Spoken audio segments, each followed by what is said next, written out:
Okay, so surrendered is a realm. What do I mean when I say that? Um, you might be tempted to say if a person, let's say a person goes all in with God, and then 5 years later they're more all in. Well, if they're more all in, then weren't they not all in 5 years ago because they've put more of themselves in? So they were not all in then, but they are all in now. Or what about if in 5 years from now I'm going to be even more all in? Well, does that mean that I'm not all in now because I could be more all in then? It doesn't work like that. All in is a realm. You have entered into the all in covenant. You have entered into the realm of surrender. Once you enter this realm of surrender, you are categorically surrendered. You are surrendered in God's eyes. You have crossed this surrender threshold, and now you're saved and you're sealed and you're redeemed and you're born again and you're a new creation, and you can't lose that. It's a one-time, once saved, always saved deal. But to make it into that realm is a huge deal. And that's what Christianity is missing. Christianity thinks you said the sinner's prayer, you're saved, now just get your sanctification going. Doesn't work like that.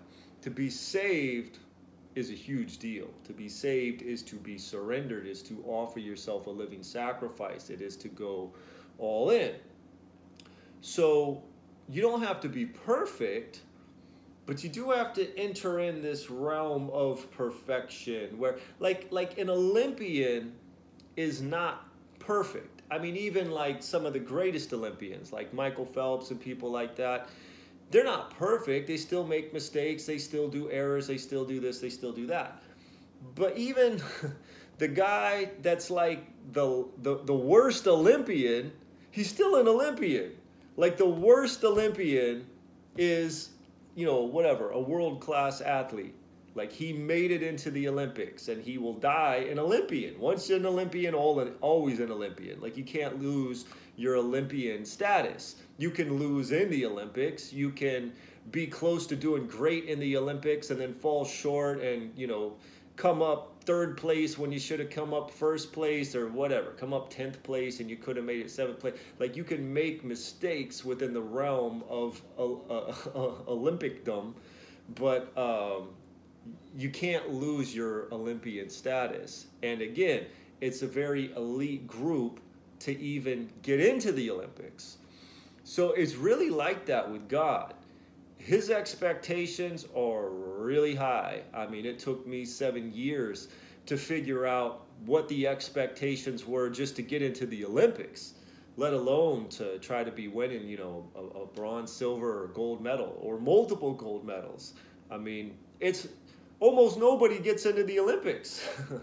And so those who do get into the Olympics, almost nobody wins a gold medal.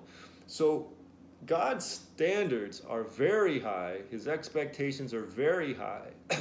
If you're going to be called His to the degree that He's going to live with you for eternity in heaven, His expectations are very high.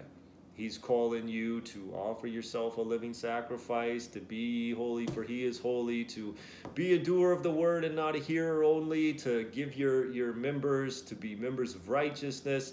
I mean, His expectations are high. So, like I said, He doesn't expect perfection, but He does expect you to be moving on unto perfection. He does expect you to enter into the realm of perfection. He does expect you to enter into this all-in, marriage-esque covenant.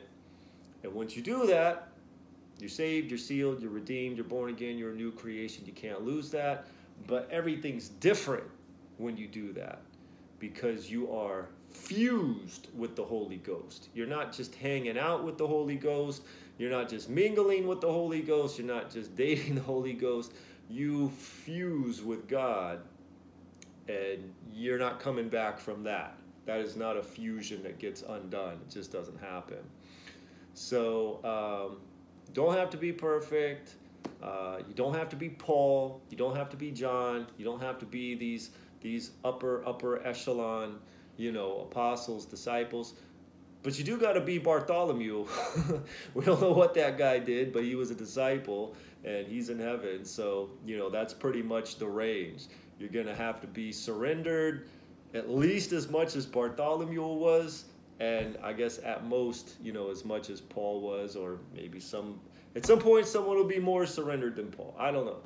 But the point is, you've got to enter into that very serious, taking sin serious, moving on unto perfection, enduring until the end. Righteousness exceeds that of the scribes and Pharisees. You got to enter into that realm. And then when you do, it's all good forever. It's eternal security. But life will never be the same after you do that. So that's it. Thanks for watching. God bless.